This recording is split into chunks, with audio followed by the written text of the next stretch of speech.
Stephen Robbins here. Welcome to the Get It Done Guys, quick and dirty tips to work less and do more. Bernice, Melvin, and I were going camping for the weekend.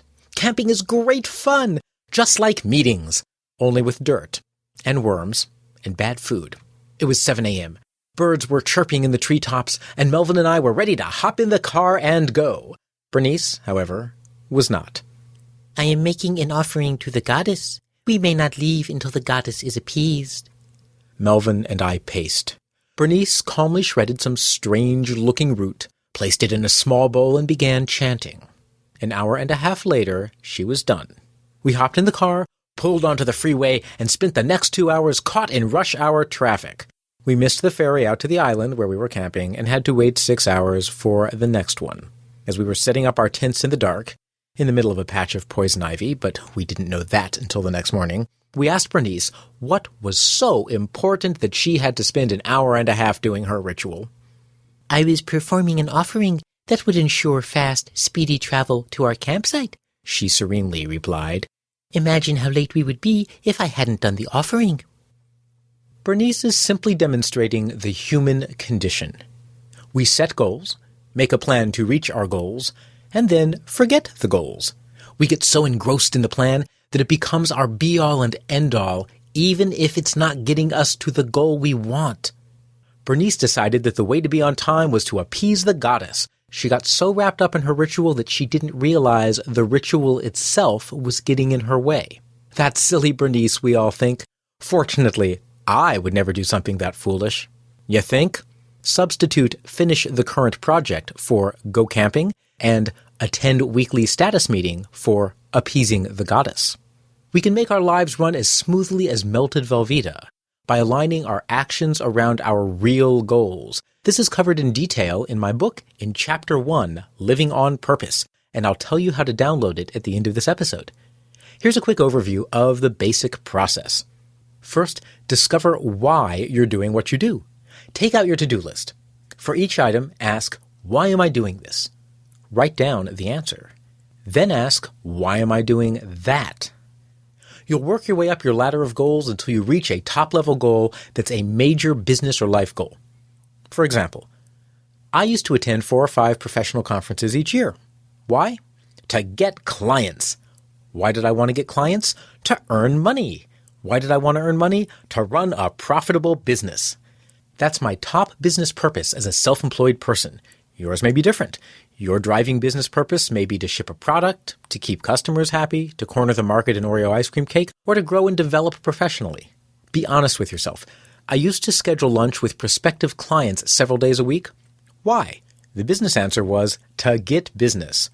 The real answer, though, was because I worked alone in my basement and this was my only way to spend time with people. My real purpose was social. You might find you don't have a good purpose for what you're doing. Or maybe your purpose is different than you thought. Maybe you're working on a project because you know it will put you in close proximity late into the night with that cute member of the auditing department. That's fine. You just learned something about your motivation and about your taste in romantic partners. Actuaries are adorable. You now know the goals and the purposes behind your actions. First off, you might want to consider if your purpose is the right one. That's totally your decision. If your ultimate purpose is to corner the market on Oreo ice cream cake, that's your business. I'll fight you tooth and nail, but it's still your right to pick your own purpose. Now, start at your top purpose or purposes and ask, how can I best achieve this? If my top purpose is to run a profitable business, my answer might be by making more money providing coaching services than I spend on conferences. Then I double-check that against reality. Oops. Oh my.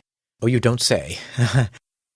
It seems I've never actually gotten a client at a conference, so conferences aren't actually helping me reach my purpose, even though I've managed to fool myself into believing they are. Keep asking how, and you should end up with a list of actions that resembles your to-do list. If you don't, that tells you you're pursuing the wrong goals or you're filling your days with actions that aren't related to your actual purpose.